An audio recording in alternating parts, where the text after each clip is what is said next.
Tom Brady, Bruce Arians. Tom's like, I'm retiring. Are you? Yeah. This Miami thing doesn't work out. Yeah, I'm going to retire. Not really retired. Oh, Tampa changed its coach. I'm back. I wonder if part of this with KD is Sean Marks related. I think there's some animosity toward the front office from the KD, Kyrie side. I mean, Kyrie has animosity toward everybody, obviously, but the KD side, I think there's too much smoke here dating back to the season and the playoffs with two things. One is how they handled the Kyrie thing and not having him play the road games during the season because they didn't want to disrupt the continuity of the team. I'm not defending either side on this, but I'm just saying I think maybe Katie is like, you could talk yourself into you're a hero in your own story, as Dave Jacoby always says. Katie's like, I was tired in the first round. If he's thinking that way, and part of the reason is because they wouldn't let KD or Kyrie play these road games. So there's that. You also have, as we know in this world with front offices and GMs and writers who will write stories and writers who will pass along information, what does the narrative come out over the last couple months, right? It's that this is KD and Kyrie's fault. They did this. Poor Sean Marks. Poor Nets front office. This is what happens when you turn your team over to these entitled dudes. I don't know if that's definitely partly accurate. But it feels accurate. But Sean Marks hasn't gotten nearly enough criticism. Nearly enough for turning the team over to these guys, for kowtowing to their every demand, to getting rid of Atkinson, which I think everybody feels like he's a really good coach, for how stupid it was to spend that kind of money on DeAndre Jordan, which you and I, if we had drinks with him, he would have been like, hey, I'm thinking about giving DeAndre Jordan, 3 for 30? We would have been like, are you insane? Do you have league pass? Why are you doing that? Throwing Jared Allen in the Harden trade, the whole thing. So I think there's some bitterness on both sides now, where KD and his camp is feeling like they're getting blamed for everything. And then the Nets and their camp are like, you're the reason we're in this mess, which is how divorces happen, right? Except in this case, they can't get divorced. So my spidey, I have no evidence. I'm not reporting this, but I do wonder if a piece of this is if KD stays, is there going to be a fall guy if he stays? Okay, a lot there. I think you're right that, none of us really like blaming ourselves for anything. First of all, that's here on our own story, right? If we can blame somebody else, we're going to take that opportunity to go ahead and do it. So that's part. Like when I heard stuff about like, oh wait, so Kyrie opted in, Durant wants out. Like, is there a disconnect there? Did Durant finally realize like, holy shit, I blew 4 prime years with you, dude, and you don't play? And there's a million different reasons why you do or don't play. And it's like, no, he's actually mad about what they've done with Kyrie. And you're like, wait a minute. And as much as I love Durant, okay. Me too. The rings with Warriors count. The guy was fucking awesome. Toe to toe with LeBron. Right. Left Westbrook behind. Makes sense. Like, we get it. All right. Makes even more sense years removed from it. You're like, all right, I didn't want to do it. Him not getting enough credit for the Golden State thing. You know what? I also get that part of it too. It's like, dude, of all the teams, of all the things you could have done, you went ahead and did that. And he's had to pay the price for that for a really long time. And then they win again. And it's like, oh, so they won without me. And it's like, these, again, now you're just paying attention to everybody that never was going to like you to begin with. Like the people that you're annoyed by, none of them are going to change their mind. There's nothing you can do that's going to make them go, you know what, Durant, you're actually okay in my book now after I shit on you on social media for 10 straight years. It just doesn't happen. But there's going to be some accountability here. So if that's the conclusion that they land on, like, was Sean Marks supposed to go, actually, no, we're not getting rid of Kenny Atkinson. Oh, wait, to close this deal, to get Kyrie and Durant here, to get arguably the best player in the league at the time and supposedly another top 10 guy if he actually plays.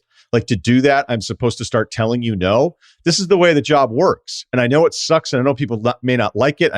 Maybe Joe Tsai's friends who don't understand the NBA are like, what the hell's going on? Well, Joe's been in it long enough. You're like, yeah, this is kind of what happens. This is kind of what the deal is. So I know that you had something on it, and I had an open where we completely disagree that, wait, so you want to blame Sean Marks for not telling you no? What the fuck are we even talking about? And that's where I just like, I can understand, like, okay, cool presentation. I don't agree. I just don't agree. And by the way, the next version of Durant and Kyrie that want to team up and go to another team, they're all going to say yes. They're all going to say yes, except for maybe Joe Tsai. It's like there's parents, like the iPad is one of the great babysitters, right? And if you just give a 6-year-old kid, you give him an iPad every day because you don't want to deal with them, you don't play with them, you don't want to interact with them. The kid's just in the corner with the iPad, and that's how they spend the next 6 years of their life. And then all of a sudden they get to like 6th, 7th grade, and now they're having issues. They're not reading. They have attention stuff, and it's basically stems with the iPad decision. And then the kid gets mad at the parents because you gave me the iPad, and the parents are like, well, we're busy. We're both working. We had to give you the iPad. And it's like, nobody's right. Nobody's wrong. This is just where we landed. I feel the same way about this Nets thing, where it's like, I get it from the Nets side. I still think giving DeAndre, if you're like, hey man, if you're coming into our world, like you have to trust us as an organization. And giving DeAndre this kind of money is going to really hurt us competitively because he's not that guy anymore. But they did it. Whatever they saw with Atkinson when Durant didn't play that whole year, and then Kyrie only played 26 games, and they're like, we're out, get Steve Nash. Like they pushed for that. So when you empower and entitle people for that long, I feel like some of that's on you. And it's also on the guys who that's how they wanted it.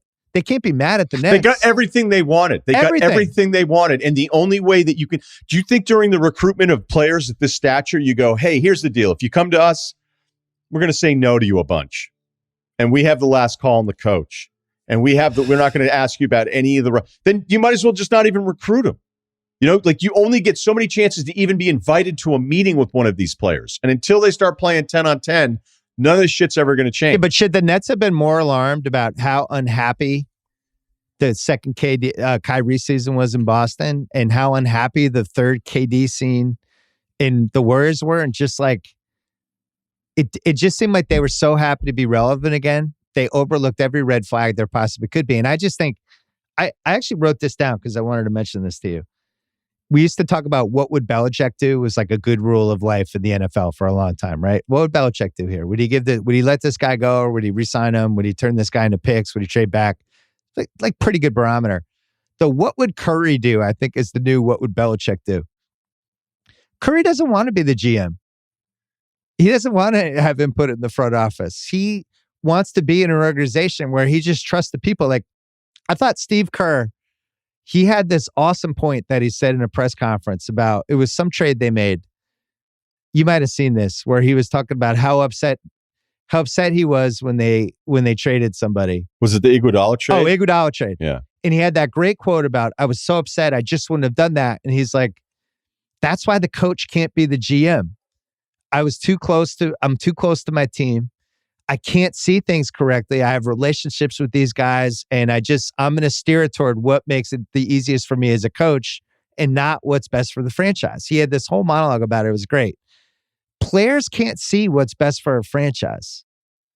They can't. They're going to look at it through the prism of what's best for me. And for those guys, it was what's best for me is we need our buddy DeAndre Jordan. We need to pick our coach, and we need to, James Harden available. We got to go trade Allen for that. That's our guy. And I just don't think, there's a reason why all these jobs get split up. There's a reason why Tibbs was a failure in Minnesota as the coach and the GM.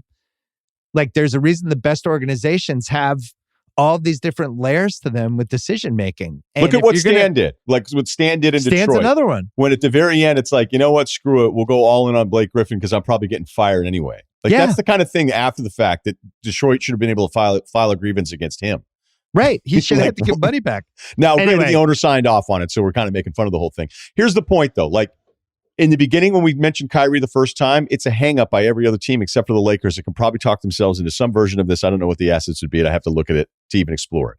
For every other team, I'm like, no way with Kyrie. But 4 years ago with Kyrie, if you're telling me I own the team or I run the team and I can get a chance to get Durant even off of the Achilles thing, I do it because I brought up that team from before. They were 42-40. They lost in 5 games to the Sixers in the first round. Their stars were D'Angelo Russell, Kurucs, Jared Allen, obviously a nice player. Jared Dudley started 25 games. Dinwiddie was on the team. Like, that's not what this is. The goal isn't to be one of those We teams. agree. So I'm not saying they shouldn't have done it. I'm just saying, here are the ramifications 3 years later. How do you fix it? And here's how this gets fixed. This gets fixed with Kevin Durant and Rich Kleiman, Durant's guy, and Joe Tsai. And everybody else is out of that room. It's those three people who fix this. Joe Tsai hired David Levy and fired him in 2 months. Joe Tsai just fired somebody recently who was like his president or whoever's in charge of revenue. The Nets were like 4th in revenue last year, and it like wasn't. Joe Tsai will do shit. He'll make shit happen, and he's going to get in a room with those guys, and he's going to tell them like, "I'm not giving Kevin away. All we did was bend over backwards to make this guy happy for 3 years. You're not getting your way on this. So what do we have to do moving forward to make this work?" And that's why I worry, like, who's more likely to leave? Is it whoever was making decisions in the front office or Kevin Durant? I think it's 50-50.